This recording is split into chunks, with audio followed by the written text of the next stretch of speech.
مرحبا متابعينا، بتمنى كلكم تكونوا بخير وبصحة وبسلامة دايما وابدا. السلام المحبة لكل اللي بيسمعنا واللي ما بيسمعنا على وجه الكرة الأرضية، من شمالها لجنوبها، من شرقها لغربها. نتمنى كلكم تكونوا بخير. أصدقائي أحبائي، طبعا كان المفروض أنه نشرح الموجود على السبورة. طبعا تحياتنا لكل اللي عندهم مشاكل بالنظر، لكن بسبب السودان الحبيب وما وقع بالسودان الحبيب نريد أن نطلق بعض التوقعات البسيطة ونتحدث قليلا عن ما وقع في السودان.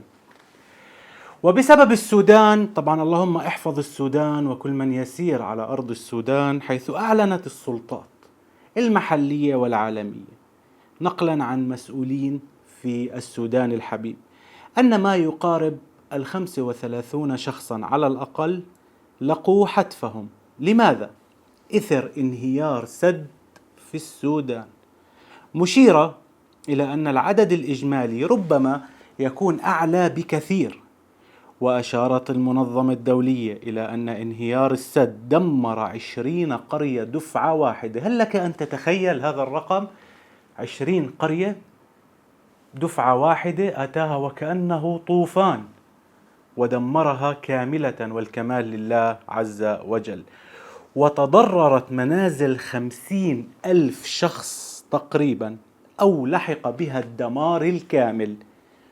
وفي وقت سابق قال أحد المسؤولون أن المياه المتفجرة بعد انهيار سد في شرق السودان دمرت 5 قرى على الأقل، وأودت بحياة عدد غير معلوم من الأشخاص، وألحقت الدمار بمنطقة تعاني أصلا بالفعل شهورا من الحرب الحرب الأهلية الداخلية، يعني حروب داخلية، فيضانات تضرب. وفوق كل هذا طبعا لا اعتراض على الله عز وجل وأوامره، انهيار في السد. وتسببت الأمطار الغزيرة التي حذرنا عنها في فيديو سابق، حالة الطقس توقعات قبل 10 أيام من الآن، في حدوث سيول غمرت هذا السد على بعد تقريبا 40 كيلومتر فقط إلى الشمال من إحدى المناطق السودانية تسمى بورتوسدان، التي أصبحت عاصمة البلاد بحكم الأمر الواقع ومقر الحكومة والدبلوماسيين ووكالات الإغاثة ومناطق الآلاف من النازحين منذ اندلاع القتال بين الجيش السوداني وقوات الدعم السريع. حيث قال رئيس هيئة المياه بولاية البحر الأحمر في رسالة للموظفين أنه لم يعد من الممكن التعرف على ملامح المنطقة، وأن الوضع كارثي بالفعل، والسيول أزالت أنابيب المياه وأعمدة الكهرباء في المنطقة حتى أصبحت بأنها منطقة معدومة. طبعا نسأل الله عز وجل أن يخفف على أهلنا في السودان.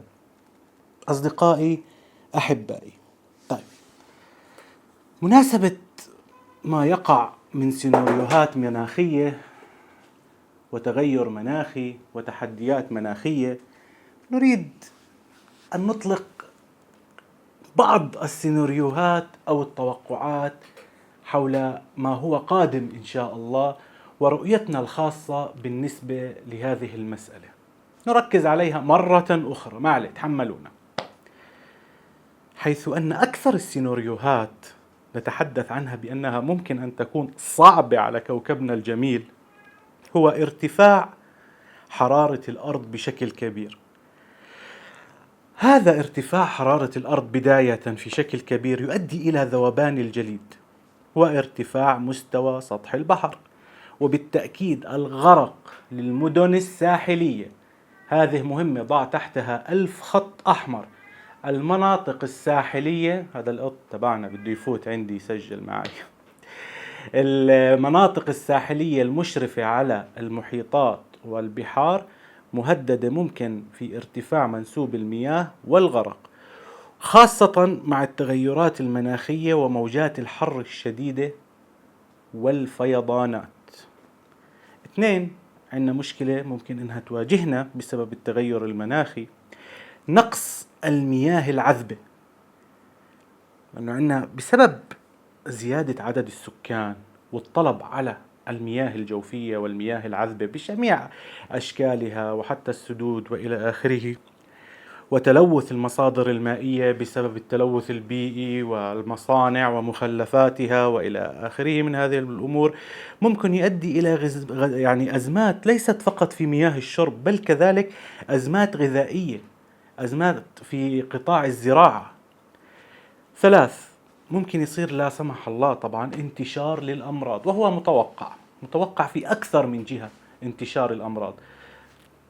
يعود ارتفاع درجات الحرارة، التغير المناخي، وكذلك المياه العادمة، مياه الفيضانات، ارتفاع منسوب المياه، إلى زيادة الأمراض بشكل ملفت. نعم، انهيار النظم البيئية، حيث التنوع البيولوجي وتدهور الأراضي الزراعية ممكن يؤثر لدينا على السلاسل الغذائية، تتذكروها.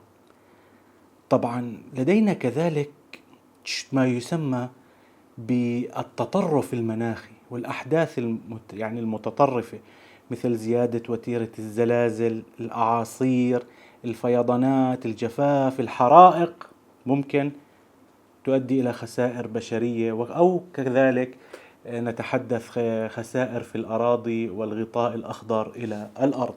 جميل. طبعا البطل في هذه القصة نتحدث عنه هو الاحتباس الحراري. الاحتباس الحراري عندنا اللي هو الناتج عن الغازات الدفيئة والأنشطة البشرية مثل استخراج النفط والوقود، وهذا اسم الله عليه. يعني الحصة الأكبر في بلاد العرب، إن شاء الله ربنا بيحفظني وإياكم، وبلاد العرب وبلاد العالم كاملة، والكمال لله. كذلك عندنا تلوث الهواء والأتربة يؤثر سلبا على صحة الإنسان والبيئة. إزالة الغابات بسبب زيادة عدد السكان كذلك، وقطع الغطاء الأخضر لبناء البيوت، المصانع، الأنشطة الرياضية، الأنشطة الخاصة الصناعية إلى آخره. هذا كله أدى إلى تدهور في صحة الأرض وفي حالة الأرض. الإفراط في استهلاك الموارد خاصة يعني يؤدي إلى الضغط على زيادة البيئة، ناهيك عن المستخدمات البلاستيكية والكرتونية والعوادم هذه التي تصنع، والتي الله أعلم وين بدهم تروح في المخلفات هي، إن كان بدك تحطها بالأرض، ترميها بالبحر، أو حتى تحرقها. كل هذا عم يؤدي إلى هذه المشاكل. طبعا أنت بإمكانك ببساطة فقط إنه هيدي الأمور السلبية تعمل عليها، يتحسن الكوكب إن شاء الله، من باب الحفاظ على البيئة والحد من انبعاثات غازات الدفيئة، الاعتماد على الطاقات المتجددة وإلى آخره من هذه الأمور. هذا الفيديو أصدقائي أنا حبيت أعيد الحديث فيه بشكل بسيط وسريع بسبب ما وقع بالسودان، وما بدأنا نلتمسه حقيقة، إن كان في فيضان ليبيا بالسابق، والآن في انهيار سد في السودان. وتوقع سريع للي ضل معنا لهلأ بالفيديو لنحكي له إياه، ليس فقط هذا السد، انتظر سدود أخرى، والله أعلم وأحكم.